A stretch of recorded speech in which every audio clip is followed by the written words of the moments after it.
So today I made a delicious apricot and pineapple jam that needs no pectin whatsoever.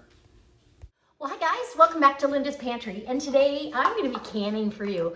I'm canning a delicious jam. So this time of year, I mean, it's early January, there's no apricots that are fresh in the store or, locally. So in this, and I'm using this book, on page 180, there's a recipe and it's called Apricot Light Jam, and it uses dried apricots. So I don't need anything absolutely fresh. I don't need pectin, and we're gonna get this done.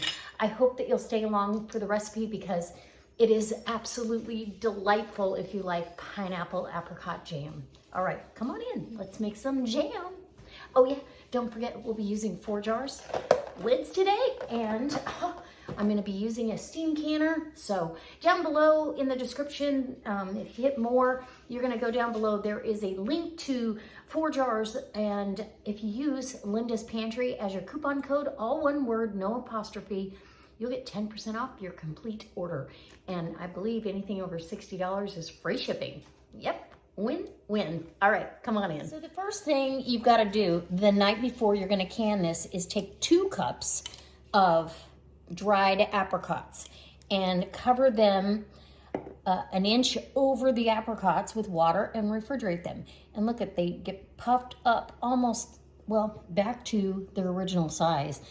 And they make me want to eat one right now. So the water goes down, and that's okay. You're gonna, now what you're gonna do, because these have been in there, in a deep pot, heavy bottom pot, and this is a Cuisinart, you're gonna go ahead and put it calls for the liquid and the apricots.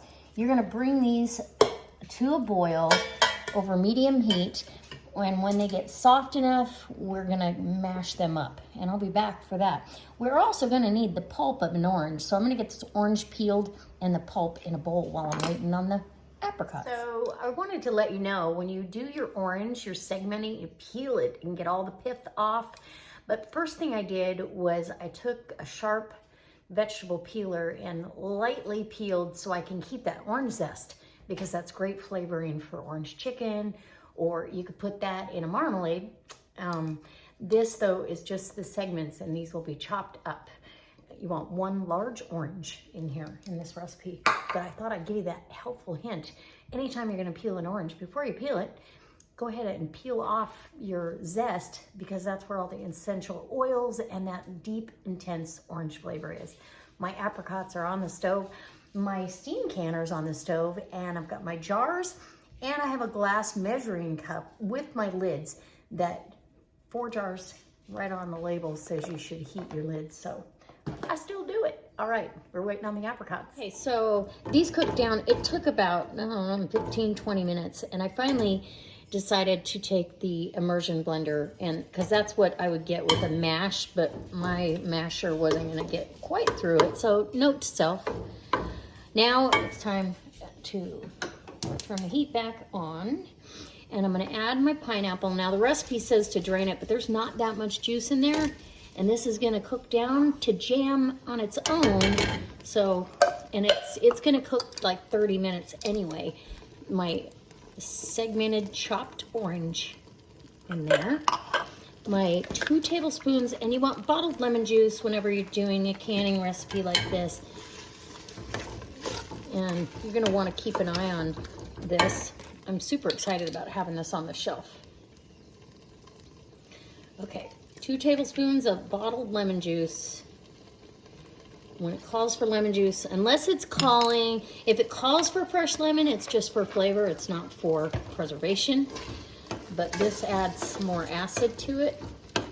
Ooh, and it's a very pretty jam. Okay, here we go. 3.5 cups of sugar. And that sugar will turn to liquid as well. So the jars that I have getting hot, staying hot for me, I've got a 12 ounce, a 4 ounce, and the rest are half pints. So we'll fill it up, and whatever, if there's any extra it will be a chef's treat for the refrigerator. So this, as you can see, this is going to be just a beautiful jam. I see it. Apricot that had a little black spot on it. And get that out of there so I don't have a black spot in my jam. Okay, we're gonna let this simmer away. Yum. Okay, so I cooked this down on the stove for a half hour after it came back up to a boil. And you have to really stir this and stay right with it. But I put a little bit in it, just in a dish, and tested it, and it's jam. So no pectin necessary, just a little extra time. So you want to fill your jar to 1/4 of an inch of headspace. See, I could probably get a little smidgen more in there and make a mess. That's what these mats are for, to make messes. Okay, wipe the rim. Get yourself a hot lid and ring. And I always try to make a little 4-ounce jar just because they make really good gifts. You can give 2 or 3 different flavors of something, but look how pretty that jam is. Oh, okay. And I'll be doing a taste test, I'm sure. So let me get this in the can.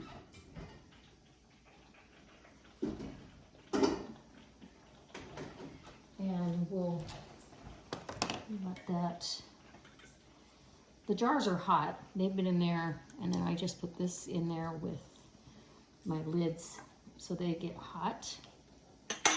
Takes a step out of microwaving some water or having a kettle on to put over top of that. 1/4 of an inch. Oof.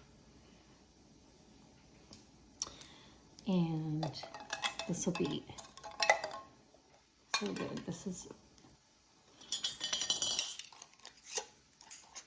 one of those jams you can't get this in the store. Fingertip tight.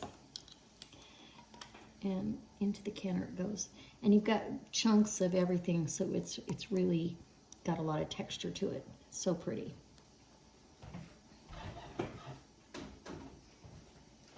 Rinse and repeat. And we'll see how much we get out of this. So in the comments, if you'll let me know what kind of jam is your favorite, and if you'd like me to make it, I would love to hear some different jam ideas. Jams, jellies. I like trying new stuff, so.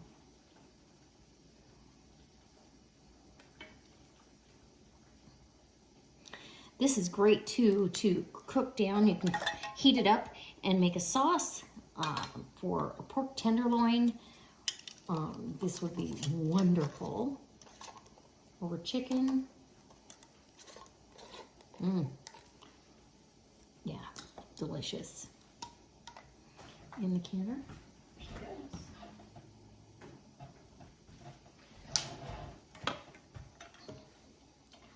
Looks like we're gonna get a fair amount here. It actually, even though it's a 2-day process,